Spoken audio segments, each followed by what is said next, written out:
wine lovers, and welcome back to Wine Talk. I'm Kristen, your personal sommelier. Today's discussion is going to be on the difference between corks and screw caps. And this has been a debate going on for about 20 years since Australia and New Zealand have started using screw caps widespread. In fact, between the two countries, about 75% of their bottlings are under screw cap.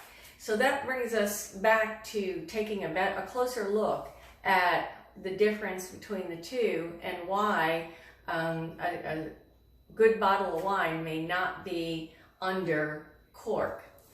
So let's talk about corks first of all. So we know that dating back to the 1400s, corks are the traditional enclosure used in a bottle of wine. It's a very cellar-worthy, age-worthy feature, and that's why we let our bottles rest on its side to keep the corks moist. One of the negatives, or some of the negatives about using a cork, is that they're susceptible to cork taint. And that's something for another discussion, but it gives off flavors in the wine. If something happens to the cork, typically it happens before it gets to the bottle, and it can influence negatively the outcome of the wine. And something new that I learned is that corks actually have variable quality themselves. So you can get a really good cork from a good manufacturer, and then there's other conglomerate corks and less expensive ways of making cork, which have a bad influence on the wine as well. So that's one of the things that we as consumers don't often see or know about until it happens. And corks are more expensive to produce, so wine with a cork in it is going to be, you know, $1 or $2 more than a wine under screw cap, just because it's more expensive. So let's talk about screw caps. Some of the pros of using a screw cap is that they're practically eliminates the chance of having any cork taint.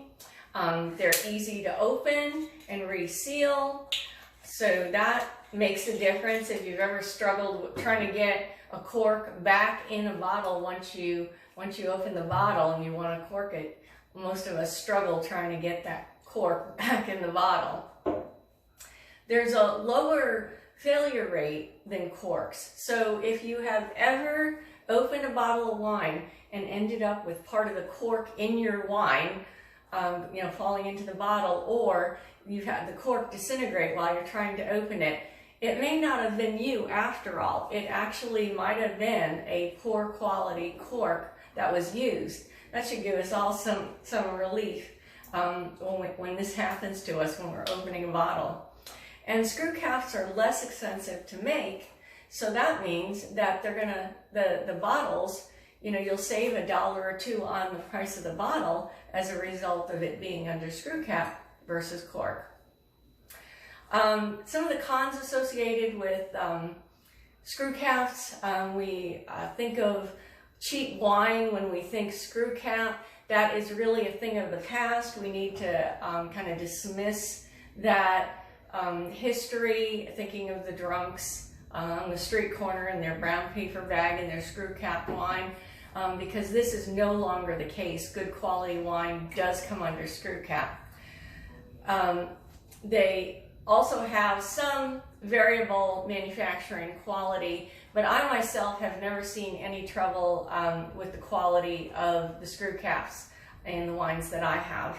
If you're interested in environmental issues, screw caps are a non-renewable resource versus corks. They are a renewable resource. And so that's a little bit on the debate between the two.